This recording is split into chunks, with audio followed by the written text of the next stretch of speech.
Alors, on commence le chapitre 31, Perek Lamed Aleph, page 78, dans le Tanya. Nous avons vu dans le 30e Perek quelque chose qui était important, évidemment, puisque tout est important. On a vu entre autres que si, par exemple, on voit quelqu'un qui se comporte pas très bien, faut pas le juger. Il ne faut pas le juger parce que imagine si toi tu étais à sa place, tu ferais pire peut-être. D'accord ? Et en plus, lui, il est confronté à certaines difficultés. Et tu ne sais pas dans quoi il est. Ça ne veut pas dire que c'est pour justifier ou pour l'excuser. Mais surtout, ne t'amuse pas à juger. Et dis-toi que toi, peut-être toi, tu te crois un grand chassid, un grand religieux qui étudie la Torah, mais en fait, est-ce que tu fais les efforts qu'il faudrait ? Lui aussi, cette personne que tu as vue dans la rue, qui n'a pas l'air très investie dans la lutte contre les Tzara, mais il pourrait, mais il faudrait qu'il fasse des grands efforts. Toi aussi, il faut que tu fasses des grands efforts. En fait, on a vu que la Voda du Benoni, elle nécessite des grands efforts. Alors, ne te satisfais pas non plus d'un niveau moyen dans lequel tu peux t'installer. On ne parlait pas du comportement, on parlait des actions de la personne. Oui. Le comportement, s'il se comporte mal. C'est ça les actions. Le comportement, tu le juges sur les actions. Tu regardes, en fait, on ne parle pas de la personne elle-même. À chaque fois qu'on distingue toujours entre la personne et ses actes. Évidemment, quand je dis ça, ça veut dire une personne, elle peut être bien au fond, mais avoir un mauvais comportement, c'est-à-dire des mauvaises actions. Le comportement, c'est des actions. Donc, s'il se comporte mal, c'est là-dessus qu'il faut travailler. Mais là, tout le but de ce Perek, c'était pour nous amener une certaine humilité.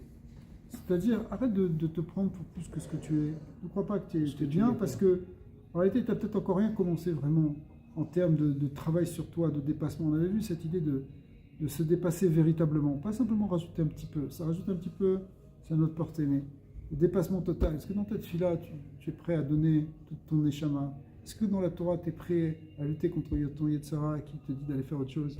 Ok ? Est-ce que tu es capable de faire ça ? Donc, c'est pas évident que tu sois capable de faire ça. Donc, au moins, sois humble. Déjà, sois humble. Et ça, c'est important parce que dès que tu as un peu cette gava là, alors là, il te prend complètement. Donc, ne te crois pas supérieur à quelqu'un d'autre, même quelqu'un que tu vois en te disant, lui, quand même, il n'est même pas dans une madriga de Shomer Torah ou quelque chose comme ça. Ne juge pas sur ça. C'est important ça parce que il y aurait une tendance, quelqu'un qui serait Torah ou Mitzvot, se dire, bon, voilà, moi, je suis du bon côté, je suis bien, tout va bien, et les autres, les pauvres. Arrête, ne pense pas que tu es mieux, pas sûr du tout. D'accord ? Et ça, c'est très important. C'est d'autant plus important aujourd'hui qu'il y a une scission entre religieux et non religieux, alors qu'il faut faire tomber cette scission. C'est-à-dire justement, tu ne vas pas commencer à juger l'autre parce qu'il pratique plus ou moins. Le Rabbi il a souvent expliqué ce concept-là, qui vient justement de la Chassidut du Chabad, que c'est pas un juif, c'est un juif, ça change rien.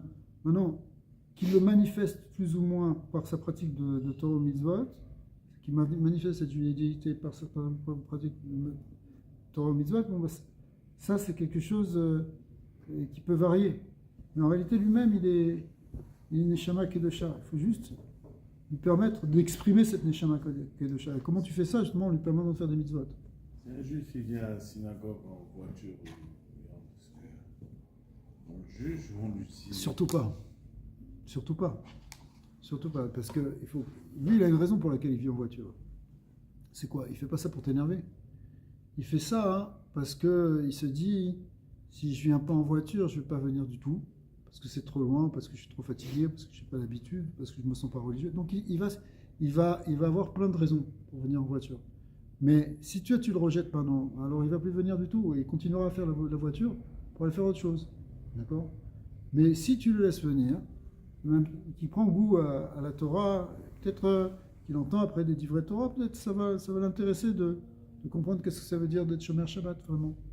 Et après, lui-même, il va faire sa démarche. Mais si tu le rejettes, tu es coupé de lui, tu n'as aucun espoir de yichud, d'une part, et tu n'as aucun espoir non plus de le rapprocher de la Torah. Ensuite, c'est la même chose si tu l'amènes Shabbat chez toi, tu l'invites. Il y a dans la halakha un certain nombre de conditions. C'est-à-dire que si tu lui donnes une possibilité de rester par exemple, imagine tu invites quelqu'un que c'est impossible de venir à pied. Il habite à 20 km, ok? Il ne peut pas venir à pied. Donc, si toi tu lui dis viens manger Shabbat midi chez moi, est-ce que ça s'appelle l'ifnei hiver le Tzedek Mirshal? C'est quoi l'ifnei hiver le Tzedek Mirshal? C'est quand quand tu mets un obstacle devant quelqu'un. C'est-à-dire tu lui ouvres une porte à faire la face de chaîne vers. Alors ça dépend. Si lui tu lui dis regarde, si tu veux, tu peux même venir passer tout le Shabbat chez moi, même si lui te dit non, moi je veux pas, je veux juste venir me dire, ok, toi tu lui as proposé, tu lui as donné une possibilité, tu comprends? Maintenant, donc ça s'appelle plus que tu as mis un obstacle devant la règle.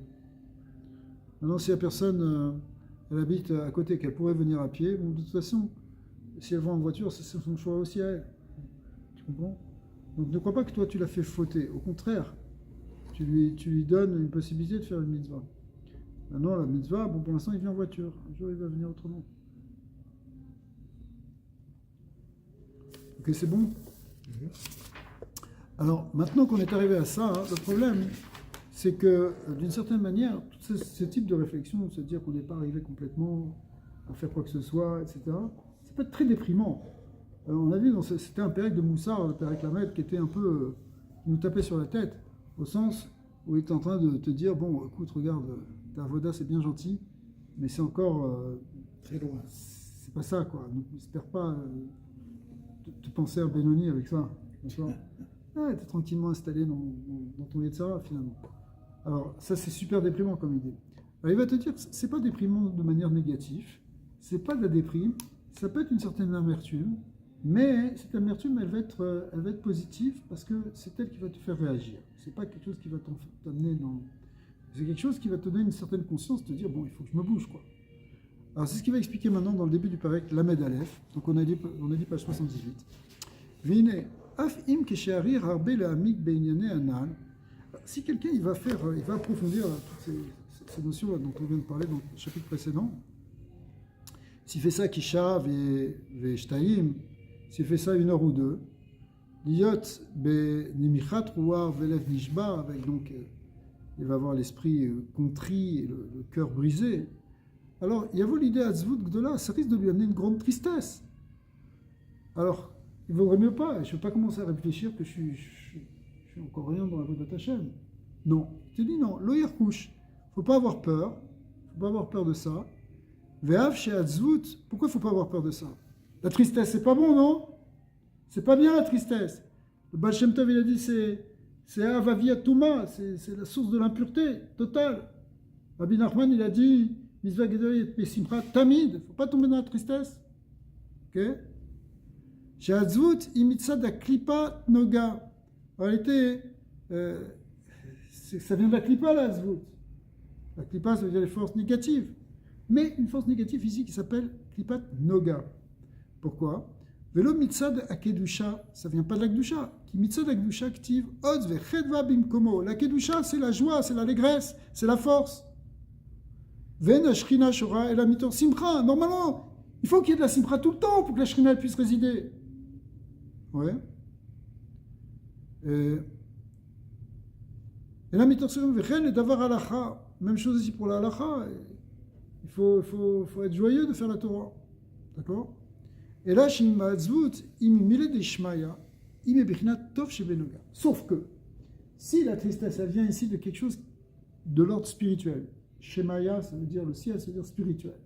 Si ça vient de quelque chose de spirituel, ça vient de la klipa, mais du tov qui est dans la klipa. Parce que la klipa noga, c'est une force négative, mais qui est tovara. Il y a du mal, mais il y a aussi du bien. Et le bien de cet atzvut-là, qui vient de s'attrister sur les milliers des shmaya, des choses qui sont venues justement de cette mauvaise conscience qu'on a, c'est pas quelque chose de négatif, c'est quelque chose de positif. Ouais. Bah oui, l'exemple, c'est ce qu'on a dit la semaine dernière, c'est-à-dire que si par exemple tu t'attristes du fait que tu n'arrives pas à étudier, que tu t'attristes parce que, en fin de compte, tu es toujours dans le même Yetzara, tu n'arrives pas à lutter contre ce Yetzara, alors c'est une forme de tristesse. cette tristesse, a priori, on aurait dit ça vient de la clipa, il faut faire attention, il faut sortir de ça. Il te dit non.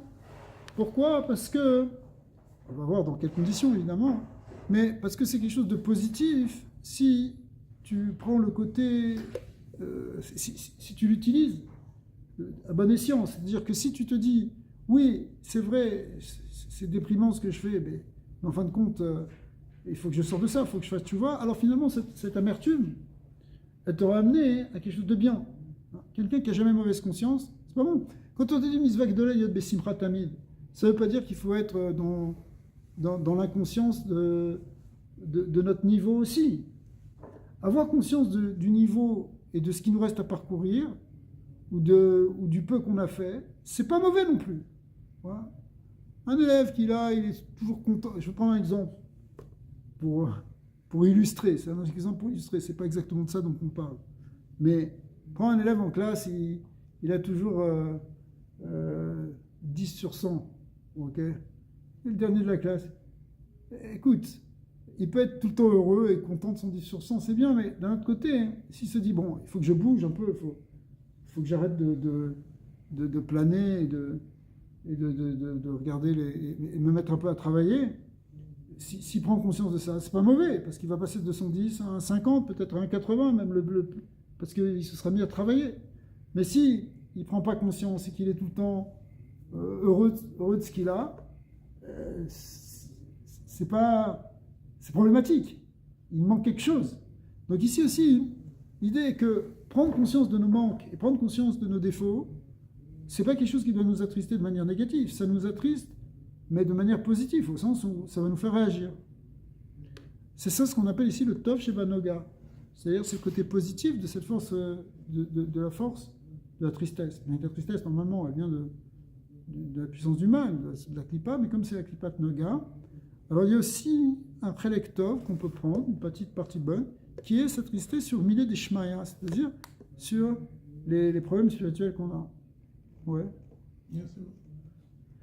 B'chinatov shemagav lachen katav Arizal, she'afilu da'agat ha'avonot en ha'ruyot ki'im b'shat ha'vidui velo b'shat ha'tfila, betalmud Torah, she'tzareh liyot b'simcha she'mitzad ha'kedusha dafka. Alors Arizal il dit, oui, il faut effectivement utiliser parfois cette amertume et cette tristesse, mais seulement au moment où on fait le vidouille, c'est-à-dire on fait Hachamno, Bagadno. Quand on fait Tachanoun, c'est le moment, tu vas pas dire Hachamno, Bagadno en rigolant, j'ai volé, ok, attriste-toi, ok. Mais c'est seulement à ce moment-là, c'est pas pendant la Hamida, c'est pas quand tu étudies la Torah. La Torah, elle doit être tout le temps dans la Simcha, parce que la Simcha, elle est mitzvah d'Akdusha. Tu dois rester dans la Kedusha, de la Simcha d'Akdusha, quand tu étudies la Torah, même quand tu fais la Tfila. La Tfila, c'est un truc où tu dois être heureux, tu n'es pas en train de t'angoisser. D'accord? Mais quand tu fais Tachanoun, c'est le moment justement de regretter les fautes que tu as faites.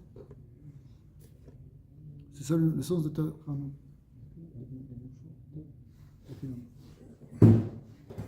Rafal Piken, Rekar, Amida, l'Erfaya, l'Israël, Mina ou Bedugmata. C'est bon, merci beaucoup.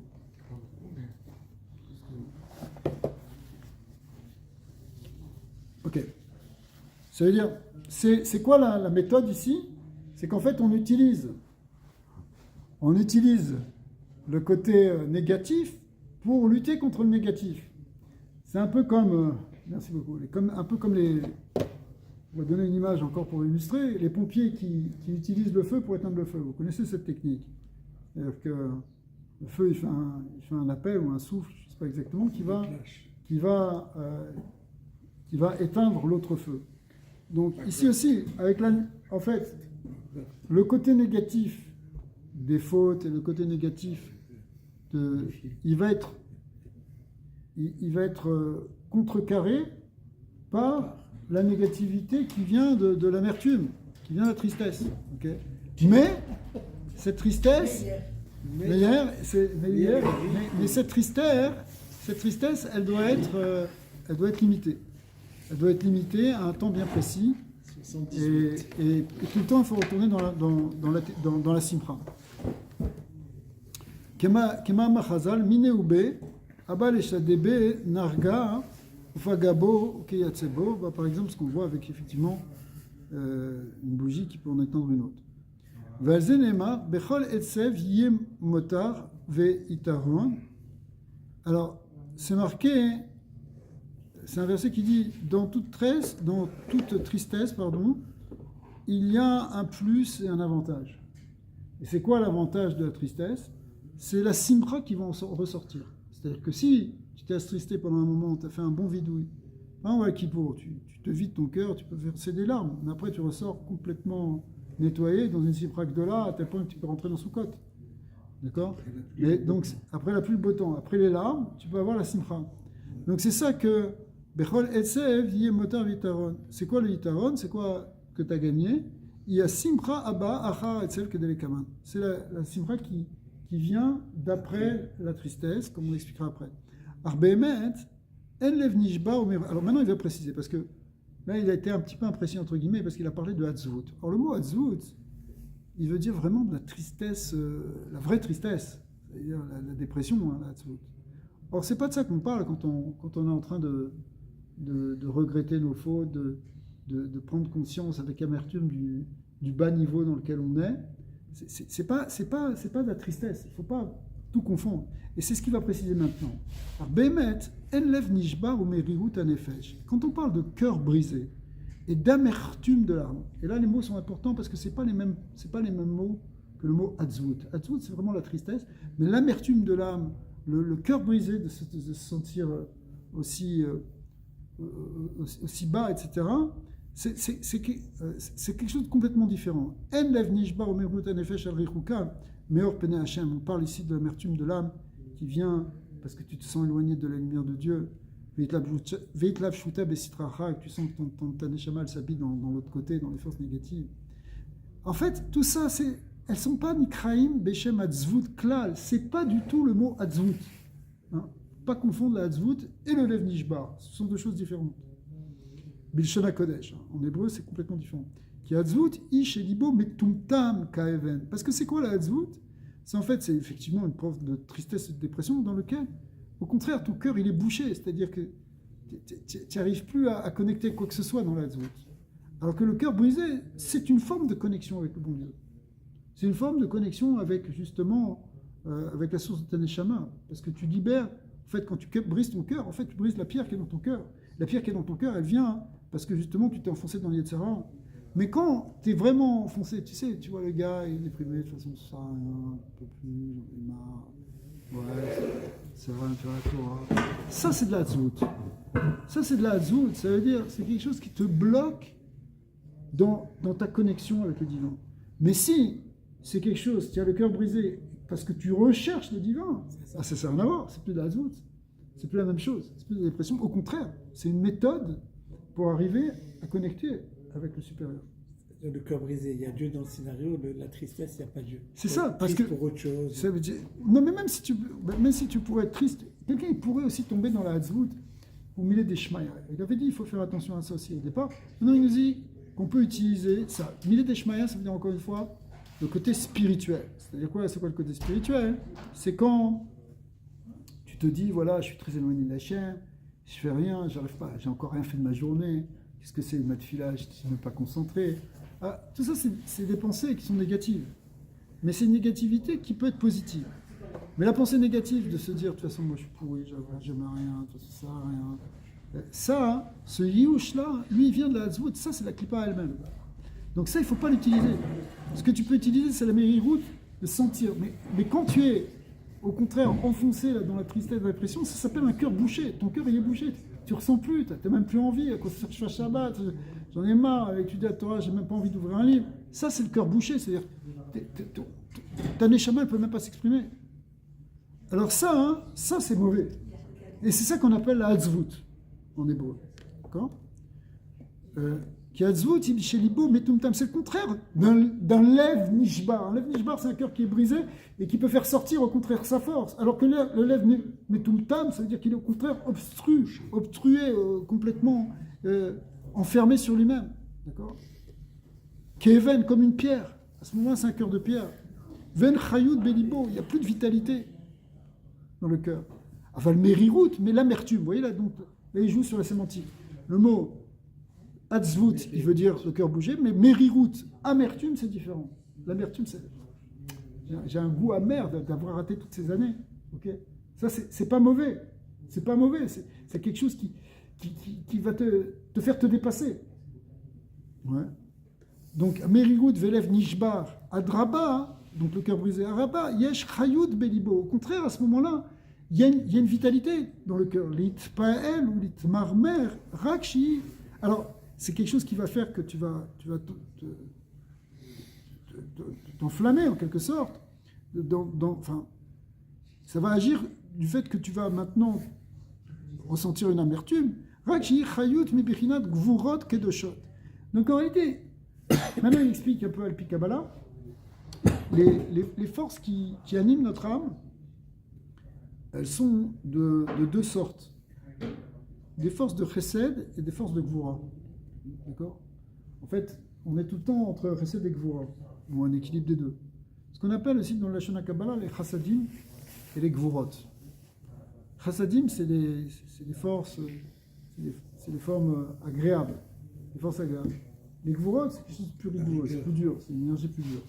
Alors il te dit, avoir le cœur brisé et l'amertume, ça vient de forces qu'on appelle les gvurot. Mais des gvurot de gdusha. Les gvurot sont du côté de la gdusha. Comme on a expliqué que cette mériroute, cette amertume, elle est positive. Elle est positive, mais elle est amère en même temps. Hein? Une potion amère, c'est pas forcément un poison, ça peut être quelque chose qui va t'aider. Ou comme on avait donné comme exemple, si tu fais un bon gâteau et que tu mets un peu d'amande amère dedans, c'est ça qui va relever le goût. Si tu enlèves cette amande amère, ça va être plus fade. Mais évidemment, si tu mets que de l'amande amère dedans, c'est pas mangeable. D'accord ? Donc c'est quoi qu'on parle ? C'est cette idée ici, c'est d'utiliser cette force de Gdusha un peu. Vous voyez, on parle des Gvorot, par exemple, tout ce qui est piquant, tout ce qui est salé, ça vient de la Gvora. Tout ce qui est sucré, ça vient des Chassadim, dans les Kavanot, de Kavanot Achila. C'est des Kochot qui viennent du côté du Chesed ou des Kochot qui viennent du côté de la Gvora. Donc ici aussi, cette amertume, elle vient du côté des Gvorot de Gdusha. Par contre, la Simcha, quand tu es vraiment chez les Simcha, ça c'est des Chassadim de Gdusha. D'accord ? Donc, quand tu es dans une Simcha pour des Shtuyot, pour la Holelut, c'est-à-dire pour des choses un peu plus dépravées, ça c'est des Chassadim de Touma. Mais quand il y a des Simcha de la Torah, des Simcha d'étudier, Simcha de prier, Simcha avec des Chaverim, de Shabbat, Simcha de Purim, tout ça c'est des Chassadim des Gdusha. Alors ici, quand tu utilises l'amertume et la tristesse, le cœur brisé, ça s'appelle des Gvurot des Gdusha. Ok ? C'est bon ? C'est ce qu'il dit. Donc le Yesh Chayut Belibo. Rak Shi Chayut Mibichinat Gvurot Kedoshot. C'est des Gvurot saintes. La Simcha Mibichinat Chassadim. La Simcha, c'est le côté des Chassadim qui élèvent Kalul Mishteyem. Parce que dans le cœur, il y a Chassadim ou Gvurot, il y a les deux. Dans ton cœur, il y a des Chassadim et il y a des Gvurot. Bon, pour ceux qui connaissent Arizal, ils se dévoilent au niveau du cœur, les Chassadim Gvurot. Ils viennent du cerveau et descendent au niveau du cœur. Et c'est dans les deux. Donc des fois, tu as un cœur joyeux, des fois, tu as un cœur triste. Mais il faut que ce soit, évidemment, comme on vient d'expliquer, avec toutes les conditions, à ce moment-là, c'est quelque chose qui est de l'ordre de la Gdusha. Veine. Les itim, ça veut dire Bechinat Gvurot de Gdusha. Or, parfois, il y a des moments où il faut éveiller ces Gvurot de Gdusha. Pas tout le temps que dans des Chassadim. Les Gvurot de Gdusha, pas les Gvurot de Sitra Achra. Les Gvurot de Sitra Achra, il faut les éviter. Mais les Gvurot de Gdusha, il faut savoir les éveiller parfois. Il faut les utiliser pour écraser, pour adoucir ici les rigueurs qui viennent du Nefesh Abahamit et du Yetzara. Est-ce que c'est tout à fait clair? Certains Yetzara, à un moment, il faut que tu aies un peu d'amertume, de mauvaise conscience, un peu de mauvaise conscience de tes fautes. Ça va les atténuer, tes fautes. Si quelqu'un n'a pas de mauvaise conscience, ouais, c'est bon, on s'éclate. Alors, comment tu fais ça? Tu peux utiliser ce qu'on appelle effectivement les Gvorot Kedoshot pour être mamtik, pour annuler, pour atténuer justement ces forces du Yetzara et du Nefesh Abahamit. Keshe Res Veshalom. Adam. Quand tu viens, quand le Yetzara il est en train de cholet, il te domine, alors il faut que tu fasses quelque chose, la bouche. Kienadinim nimtakim mais là beshorshan. Ça, c'est un grand principe dans la Kabbalah. C'est que les rigueurs sont annulées dans leur source. C'est-à-dire que tu vas annuler les rigueurs par d'autres rigueurs, mais des rigueurs de Gdusha, qui sont justement ce lève d'Ishba, ce cœur brisé, cette amertume. La reine Amrouzal, Léolam Yergiz Adam, Yetzer Tov, là-bas, la suite du Mamar, c'est Yetzer Tov à Yetzer Hara, les Chachamim, ils disent, il faudra toujours mettre en colère, c'est pas bien normalement, il faudra mettre en colère ton Yetzer Tov contre ton Yetzer Hara. Oh, je suis pas content d'avoir Yetzer Hara. Si tu es en colère contre ton Yetzer Hara, c'est bon. Donc tu utilises la Gvura, la colère, c'est la Gvura. D'accord? Tu utilises la Gvura pour lutter contre la Gvura de ton Yetzer Hara. Ok? C'est bon? Ça vous énerve pas? Ok. Alors,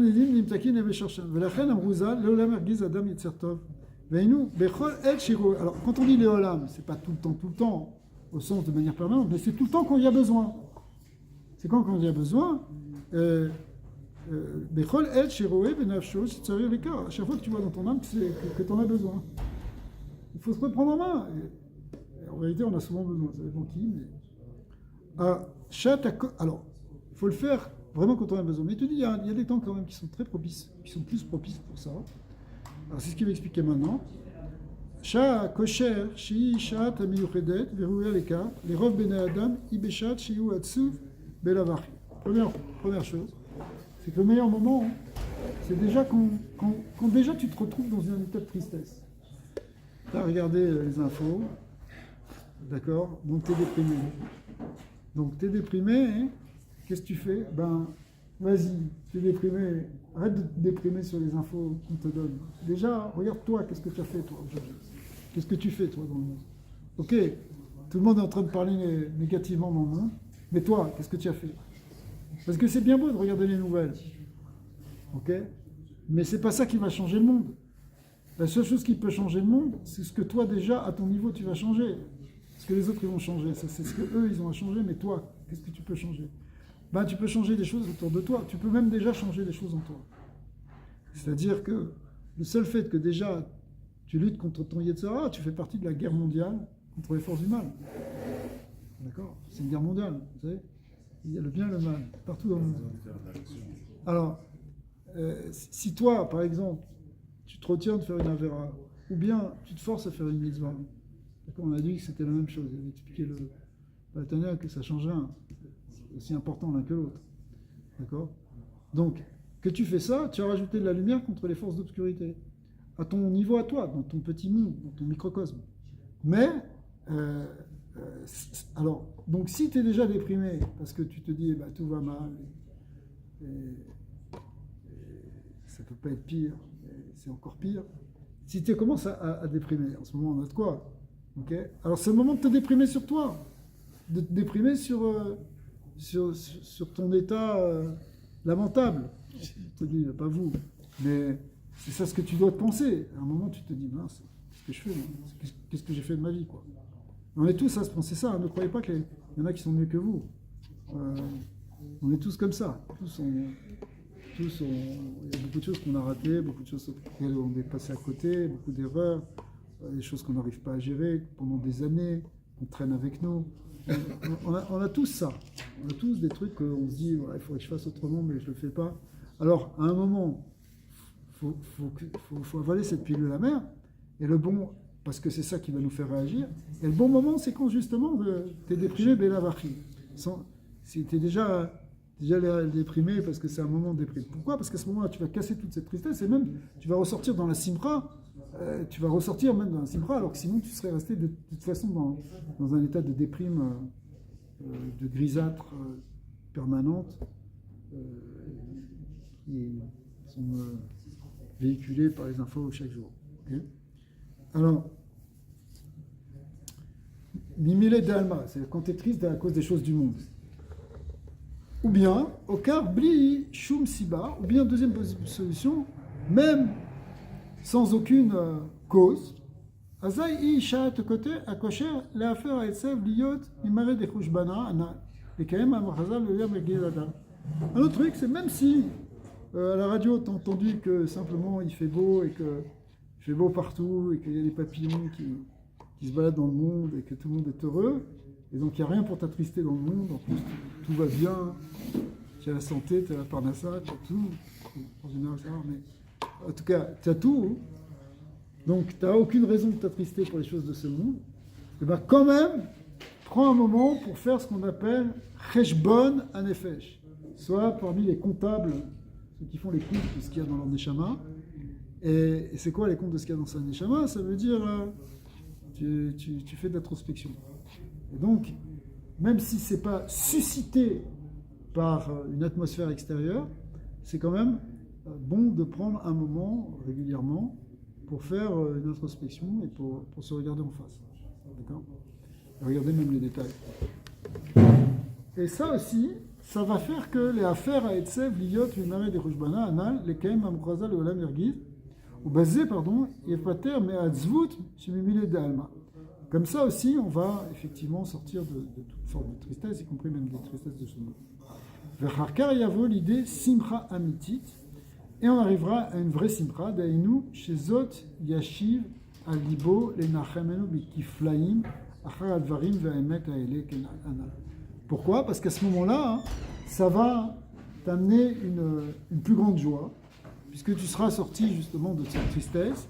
Et cette joie, elle sera d'autant plus grande, elle sera même multipliée par le fait que tu es sorti de la tristesse pour arriver à une forme de joie. Donc c'est une joie qui est plus grande. La joie qui vient après les pleurs, ou comme vous avez donné comme image, la clarté qui vient après la pluie, c'est une clarté plus grande. On a une clarté qui est plus grande.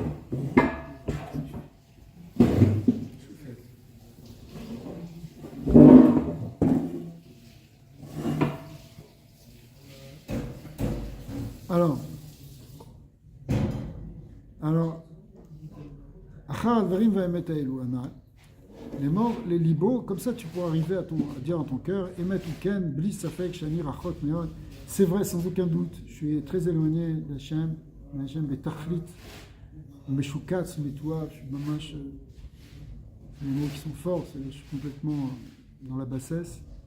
Alors, Kolze ou Ani Levadi, ou Agouf Imanefesh, Achionit Shebo.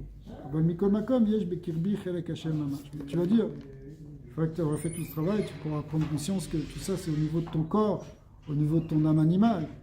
Aval, en toi il y a aussi une âme divine. Cette âme divine c'est un Chelek Elokam Imal Mamash, c'est une part de Dieu, c'est quelque chose de divin. Et puisque c'est quelque chose de divin, au contraire, ça doit être une source de simcha. Et ça, tout le monde l'a. Afilou, Bekal chez Bekalim. Même le plus petit, il possède cette âme-là. Pourquoi? Parce que chez Nefesh Elokit, c'est une âme divine. Et cette âme divine, elle a un nitzut, c'est le kout, mamash, amelubashba. Elle a une étincelle de Dieu en elle. Ça, c'est dans chaque neshama de chaque juif il a ça profondément. Oui. Même s'il est tombé très bas au niveau du gouffre, malgré tout, il y a une grande dusha au niveau du Nefesh Eloki. Et en plus, cette étincelle divine, c'est elle qui fait vivre l'âme divine. La Chayota, Rakshi, Ib, Galut. Simplement, comme on est tombé bas et comme on est plongé dans la bassesse, alors c'est une Bechinat Galut. C'est comme si notre âme divine, elle est en exil. Elle est en exil dans ce corps, dans cette âme minimale, elle est dans ces désirs bas qui sont en nous. Eh bien, notre âme divine, elle n'arrive pas à s'exprimer, elle est en exil. Ouais. Veimken adraba kol ma'ashani betachlit arichuk ve'Hashem ve'atziyu ve'shikus ren nefesh ve'kiv shvi begalut. Plus on est bas et plus on est plongé dans les ta'avot et dans les choses de ce monde, et plus l'âme divine est prisonnière en exil. Begalut gadol yoter ve'rachmanut aleya gdola meod. Et donc elle nécessite, elle demande qu'on ait une grande pitié d'elle pour la sortir de ça. On parle ici de la fille du roi qui est prise dans une prison infâme et sale. Alors il faut avoir pitié d'elle. pitié de cette Neshama, pitié de cette Shrina qui est en galoute. Lazé, Asim kol magmati vechevtsi leotsia. Du coup, je vais mettre tout mon pouvoir, tout mon désir pour la faire sortir. Vela alota mi galout ze, la shiva el bet avia, pour la sortir de cet exil et la ramener à la maison de son père. Keneroim kodem chez nitlavsha begoufi, pour la ramener dans un état où, comme elle était avant de rentrer dans le corps. La Neshama était dans le ciel là-bas, elle était baignée dans la lumière divine, elle était dans un palais de Gdusha, de lumière extraordinaire. Elle était chérie d'Hachem. Et maintenant elle est tombée là dans un corps animal et bas et vil, et qui rampe, qui est la bassesse des désirs humains, des désirs animaux humains. Alors, il faut essayer de la sortir. C'est ça la Avodat Hashem. La Avodat Hashem, c'est libérer notre Neshama. C'est la ramener à sa source. C'est la ramener dans sa connexion. C'est ça qu'on veut. Le Betavia qui nous kedem shenitlavsha begoufi. Shaitan niklel beoro miyuchedet imo betachlit vegam ata ken te klula miyuchedet bo.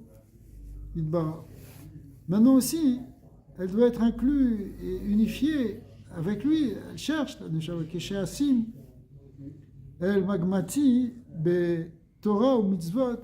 Et comment tu fais ça? Justement, quand tu veux mettre toute ta force dans Torah Mitzvot, les Albish Ba'em Kol Eser Bechinotea, pour mettre dans la Torah les Mitzvot toutes les forces de ton âme, les 10 forces de l'âme qu'il y en a. Ou Biprat, les Mitzvot Tfila, en particulier au moment de la Tfila, qui est une Mitzvah extraordinaire. C'est-à-dire que tu mets toute ta Neshama dans le kohar de la Tfila, Yitzhak el Hashem.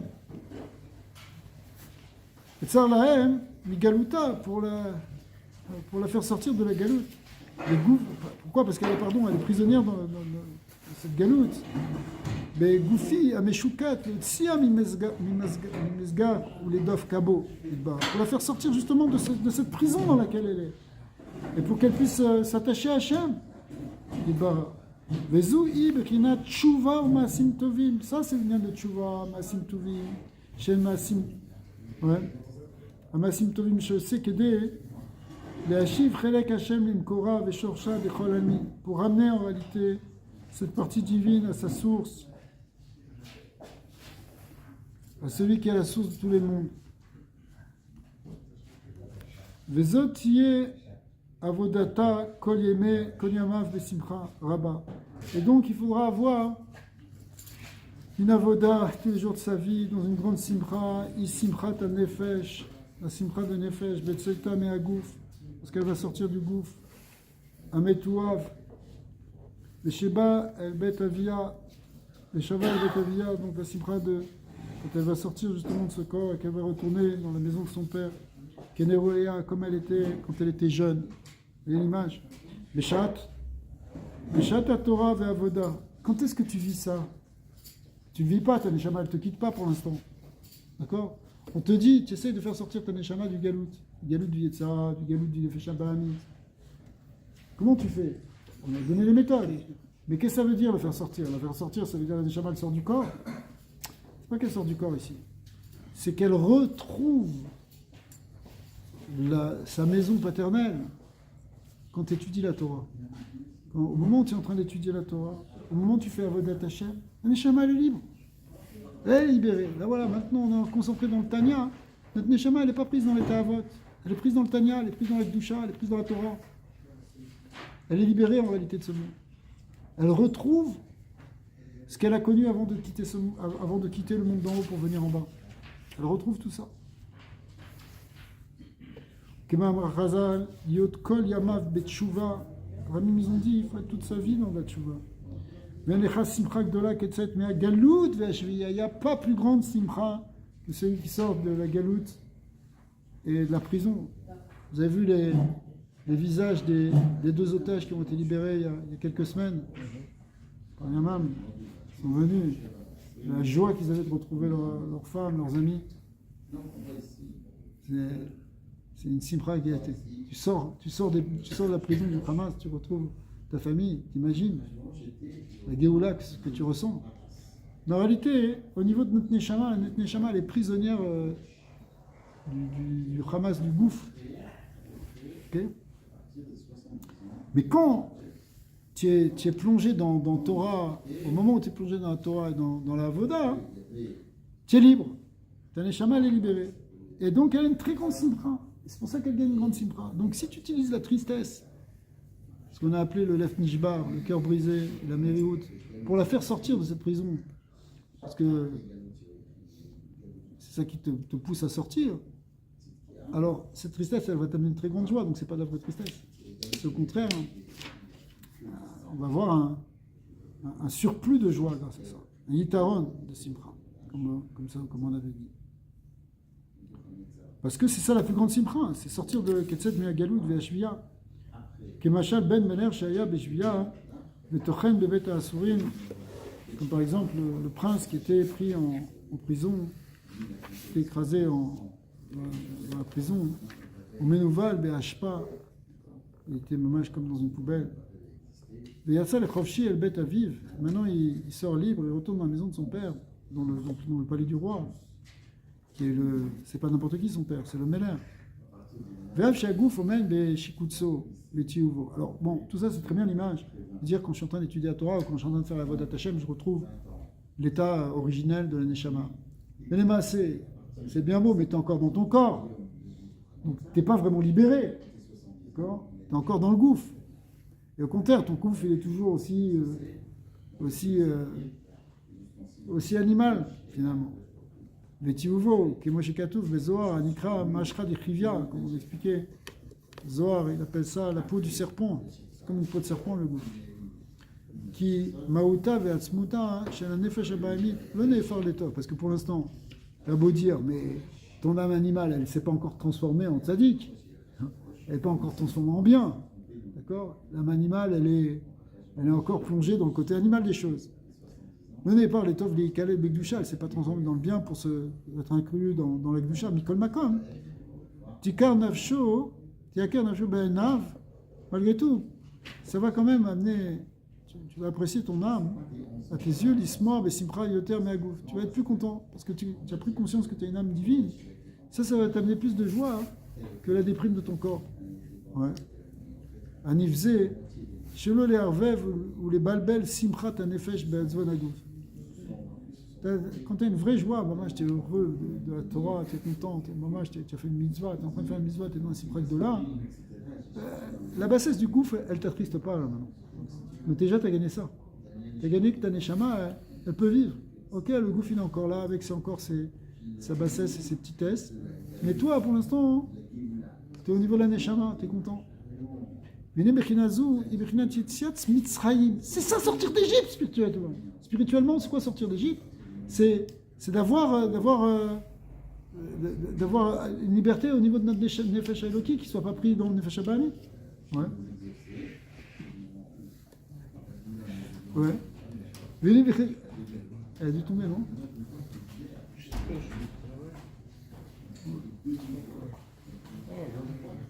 Ok. Vini b'chenazou, ibrinat yitziat mitzrayim shene'ar ba, ki barach, comme c'est marqué au moment de la sortie d'Égypte, c'est marqué le peuple a fui. Delicha ora, ou tamoua lama eta kazot. C'est quoi, ça veut dire quoi le peuple il a fui ? C'est quoi cette histoire ? Ilou amrou, les pharaons, les shalcham, les profshi, les olam, loya mouchar, les shalcham, et là, mivne, she'arash, benafshot, Israël, adayna ya betokfo, bechalal asmali. Kilo paska, zoamata, ad matan Torah. En vérité,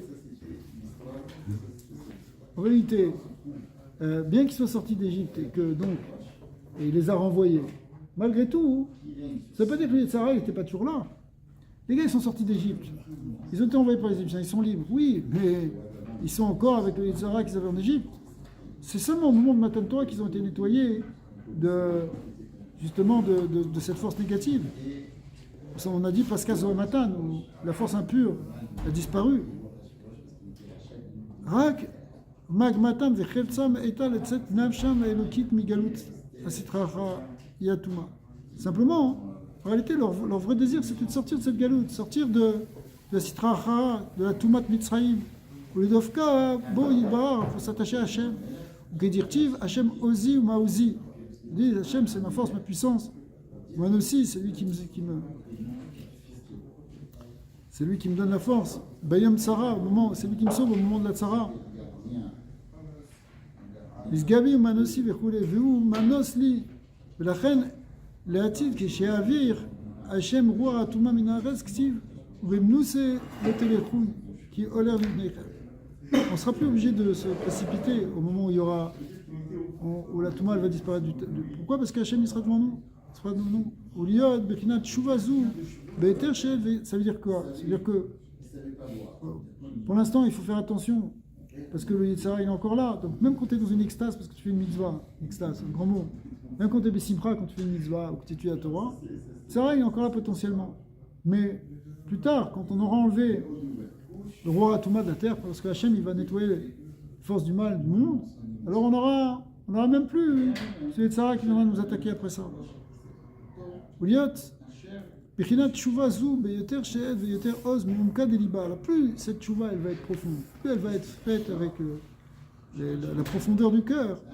Vegam Simchat Anefesh Tiye Betosefet Ora ve Simcha. À ce moment-là, la joie de l'âme, elle va être faite avec un supplément de lumière, de joie.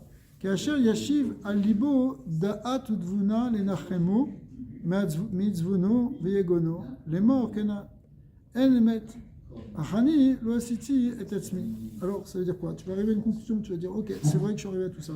Mais en fin de compte, c'est quelque chose qui m'a créé comme ça.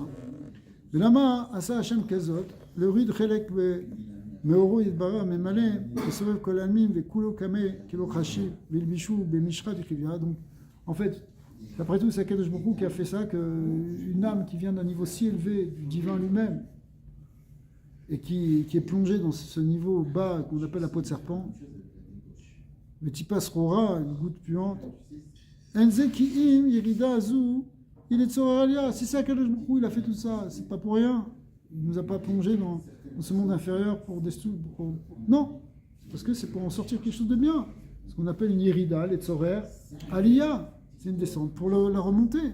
La Lot Lachem, Kol Nefesh Achiyuni, pour faire remonter même l'âme animale, même le côté physique, il va remonter vers la Kedusha. Même Achiyunet Abahamid, Shemi Klipat Noga, il vient de la Klipat Noga comme on a dit. Et